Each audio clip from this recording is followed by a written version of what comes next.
नमस्कार, मी दत्ता कानवटे. छत्रपती संभाजीनगरच्या आजच्या एक्सप्लेनरमध्ये आपलं सर्वांचं स्वागत आहे. आज छत्रपती संभाजीनगर शहरामध्ये अण्णाभाऊ साठे यांची जयंती जोरात साजरी झाली.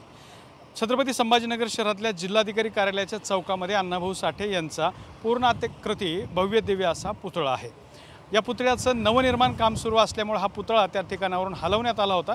मात्र जयंती असल्यामुळे त्या ठिकाणी पुन्हा एका पुतळा जो आहे तो एका स्टेजवरती आणून बसवण्यात आला आणि त्या ठिकाणी सगळे आमदार, खासदार आणि मंत्र्यांकडूनही अण्णाभाऊ साठे यांच्या पुतळ्याला अभिवादन करण्यात आलं. सुरुवातीला ओबीसी कल्याण मंत्री अतुल सावे यांच्याकडून अभिवादन करण्यात आलं. त्यानंतर सामाजिक न्याय मंत्री संजय शिरसाट यांनी सुद्धा अभिवादन केलं. यावेळी दोघांच्याही महत्त्वाच्या प्रतिक्रिया समोर आल्या, ज्यामध्ये लाडक्या बहिणींचा 401 कोटीचा सामाजिक न्याय विभागाचा 401 कोटीचा निधी जो आहे तो लाडक्या बहिणीच्या यासाठी वळवण्यात आला.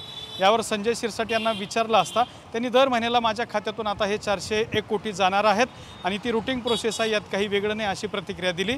त्यात किमान नाराजी होती, मात्र सरकारची जबाबदारी असल्यामुळे त्यांना थेट नाराजी व्यक्त करता आली नाही.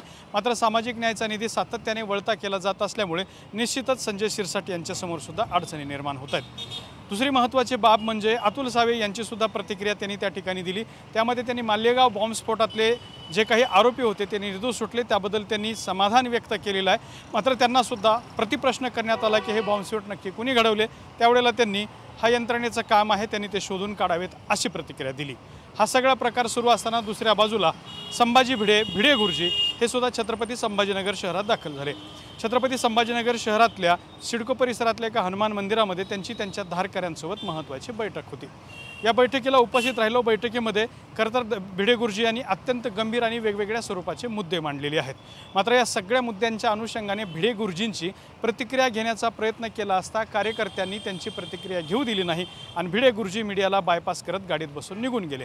त्यामुळे त्यांनी जे काही धक्कादायक खुलासे किंवा वक्तव्य त्यांच्या बैठकीमध्ये केले होते त्या वक्तव्याच्या किंवा बैठकीच्या अनुषंगाने बातम्या किंवा ते मुद्दे समोर आणता येत नाहीत, कारण त्या मुद्द्यांपासून कदाचित भिडे गुरुजी हात झटकू शकतात, कारण हे सगळे मुद्दे रेकॉर्ड झाले नाहीत. ज्यामध्ये त्यांनी पुन्हा तिरंगा, 15 ऑगस्ट 1947चा स्वातंत्र्य दिन, महात्मा गांधी या सगळ्या विषयांवरती आपापली मतं मांडली. ही सगळी मुद्दे जे होते ते वादग्रस्त होते. दुसऱ्या बाजूला बीडला जर बघितलं आपण तर महादेव मुंडे यांना न्याय मिळवून देण्यासाठी आज पहिल्यांदाच सर्वपक्षीय बैठक जी आहे ती बीड जिल्ह्यामध्ये सुरू आहे. ज्या बैठकीला मनोज जरंगे पाटील हे उपस्थित आहेत. मनोज जरंगे पाटील यांच्याबरोबर बजरंग सोनवणे, प्रकाश सोळंके, त्याचबरोबर संदीप क्षीरसागर आणि इतरही अगदी शिवसेनेचे जिल्हा प्रमुखसुद्धा त्या बैठकीला उपस्थित आहेत. सध्या ही बैठक सुरू आहे. बैठकीमध्ये नेमका काय निर्णय घेतला जातो हे पाहणं महत्त्वाचं ठरणार आहे. मात्र दुसऱ्या बाजूला ज्ञानेश्वर मुंडे हत्या प्रकरणामध्ये 4 आरोपींना पोलिसांनी मात्र काल रात्री ताब्यात घेतलेलं आहे. हे 4 आरोपी अद्याप पोलिसांनी अटक दाखवली नाहीत आणि 4 आरोपींची ओळखसुद्धा समोर आणलेली नाही. त्यामुळे हे 4 लोक कोण आहेत याचासुद्धा अद्याप सस्पेन्स कायम आहे. दुसऱ्या बाजूला जो बीड जिल्ह्यातला मोठा डॉन समजला जातो गोट्या गित्ते, हा सुद्धा याचेसुद्धा अनेक व्हिडिओ समोर आले होते. त्यामुळे गोट्या गित्तेला ताब्यात घेण्यासाठी सुद्धा बीड पोलिसांनी अनेक पथकं पाठवलेली आहेत. गोट्या गित्तेला ताब्यात घेतल्याच्या नंतर जे ताब्यात घेतलेले 4 आरोपी आहेत त्यांना समोरासमोर बसून कदाचित चौकशी केली जाते, तपास केला जाईल आणि त्यानंतर काही लोकांची नावं महादेव मुंडे हत्या प्रकरणात फिक्स केली जातील आणि त्यांच्यावरती गुन्हासुद्धा दाखल केला जाईल.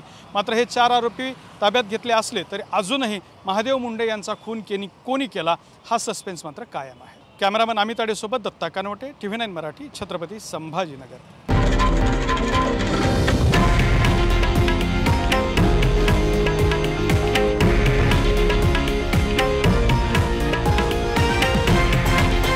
हे आहे देशातील नंबर 1 न्यूज नेटवर्क आणि आपण पाहत आहात TV9 मराठी, एकमेव.